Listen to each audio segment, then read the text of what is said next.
नमस्कार, मैं रविंद्र थपलू आपको आज एक ऐसी जगह लेकर आया हूं जहां पर कि हम, क्योंकि आंखें हैं तो जीवन है, आंखें हैं तो हमारा संसार है। आंखों के बारे में अगर किसी से पूछना है तो जिसको दिखाई नहीं देता है उनसे पूछिए कि आंखों का महत्व क्या है। आज मैं आपकी मुलाकात कराने जा रहा हूं हमारे J&K स्टेट की हमारे J&K में एक अच्छी ऑप्थेल्मोलॉजिस्ट रिम्पिका जी। और इस टाइम मैं इनसे ये जानना चाहूँगा कि आप आँखें जो हैं, जैसे मैंने कहा, भगवान ने एक ऐसी नेमत दी है कि जिससे हम पूरी दुनिया को देख सकते हैं। डॉक्टर साहब, आपका बहुत बहुत धन्यवाद, आपने मुझे अपना टाइम दिया। आपके बहुत आभारी रविंद्र थपलू, आपका हमेशा आभारी रहेगा इसके लिए। डॉक्टर साहब, मुझे इतना बता दीजिए कि हमें अपनी आँखों का ख्याल कैसे रखना चाहिए, और क्या क्या ये जो आजकल सर्जरीज हो रही है, कैटरैक्ट की सर्जरी या दूसरी, क्या रीजंस हैं इन सब चीज़ों का, और how to take care of all this things? नमस्कार। सबसे पहले आपको अगर हम कैटरैक्ट की बात करें, so cataract is a age related process. उम्र के साथ ऑलमोस्ट सबको एक ना एक दिन कैटरैक्ट सर्जरी कराने की ज़रूरत पड़ेगी। हमारा जो आँख का लेंस होता है, नॉर्मली जो भगवान ने हमें लेंस दिया है वो ट्रांसपेरेंट होता है। एज के साथ जैसे समझ लीजिए वो ट्रांसपेरेंट से ट्रांसल्यूसेंट और फिर ओपेक हो जाता है। कैटरैक्ट के लिए आपको सिर्फ इतना करना है, आज से पहले काफ़ी साल पहले पेशेंट्स को ये लगता था कि हमारा मोतिया पक जाएगा या मैच्योर हो जाएगा, उस समय सर्जरी करनी है। That was the time, like उस समय हम ऑलमोस्ट बहुत बड़ा इंसिजन देके ECC सर्जरी, ICC सर्जरी होती थी।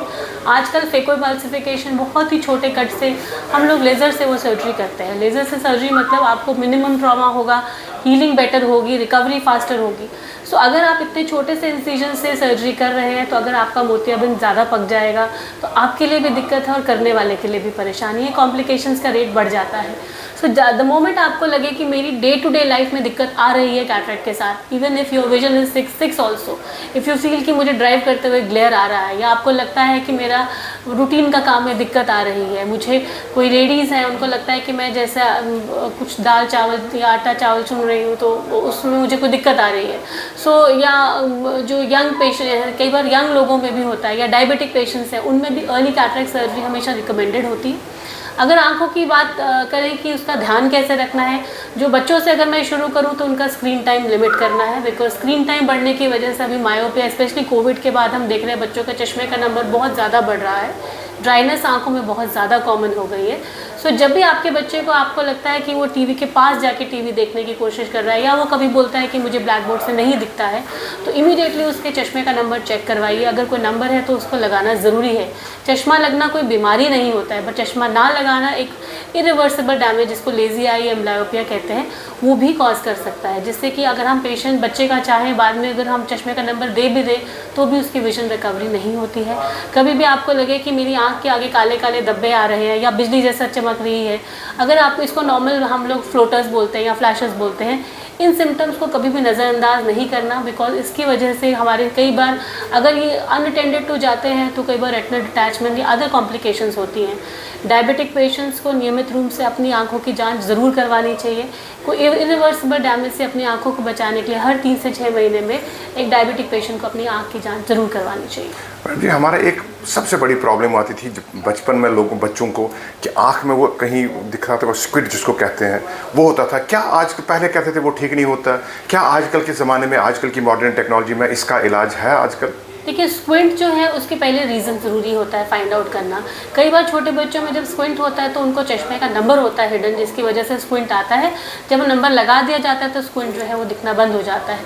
कई बार जो मसल्स का इम्बैलेंस होता है या चोट लगने से होता है या जेनेटिक होता है, तो उस केस में उसका हम लोग सर्जरी करते हैं। इट्स सिंपल सर्जरी जहाँ पे आई की मसल्स का ही नाप तोल करके उसको स्ट्रेट अलाइन करना होता है। विजन भी बेटर हो जाती है और वो कॉस्मेटिकली भी अच्छा लगता है। सो ये इट्स अ सिंपल सर्जरी, इसका इलाज बिल्कुल मुमकिन है। टाइमली डिटेक्ट होना और उसको अच्छे सर्जन के पास जाके उसका इलाज करवाने से आपकी रिकवरी 100% हो जाती है।